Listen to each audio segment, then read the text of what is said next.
এবারের ঈদে ঢালিউডের বিশেষ আয়োজন বুলবুল বিশ্বাস পরিচালিত চলচ্চিত্র রাজনীতি। দীর্ঘদিন পরে এই চলচ্চিত্রের মধ্য দিয়ে পর্দায় একসাথে আসছেন সাকিব খান অপু বিশ্বাস জুটি। সম্পর্কে টানাপোড়েনের নানা নাটকীয়তার পর এই জুটির প্রথম সিনেমা নিয়ে সিনেমা হলে রয়েছে তাই ব্যাপক আগ্রহ। বিস্তারিত কাজী বাপ্পার রিপোর্টে। ব্যবসা সফল করতে এবং বিনোদনে বাড়তি মাত্রা যোগ করতে ঈদের সময় ছবি মুক্তি দেওয়ার রেয়াজ ঢালিউডে বেশ পুরনো। এবছর ঈদে মুক্তি পেতে যাওয়া একাধিক চলচ্চিত্রের মধ্যে আকর্ষণের কেন্দ্রবিন্দুতে রয়েছে বুলবুল বিশ্বাস পরিচালিত রাজনীতি সিনেমাটি।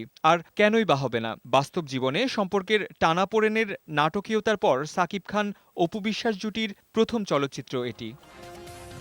পুরান ঢাকার শাঁখারীবাজারে দুই বিরোধী রাজনৈতিক দলের গল্প নিয়ে নির্মিত চলচ্চিত্র রাজনীতি, যেখানে প্রধান বিরোধী দল দেশবন্ধু পার্টির প্রধানের মেয়ের ভূমিকায় থাকছেন অপু বিশ্বাস এবং তরুণ রাজনীতিবিদ হিসেবে পর্দা কাঁপাবেন সাকিব খান।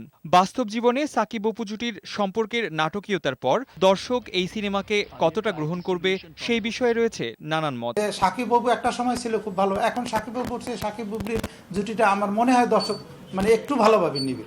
আমি চাই সব ছবি ভালো যায়। অ্যারো মোশন আর্টসের ব্যানারে রাজনীতি প্রযোজনা করেছেন আশফাক আহমেদ। ঈদের দিন ঢাকাসহ দেশের বিভিন্ন প্রেক্ষাগৃহে মুক্তি পাচ্ছে সিনেমাটি। কাজী বাপ্পা, বৈশাখী সংবাদ, ঢাকা।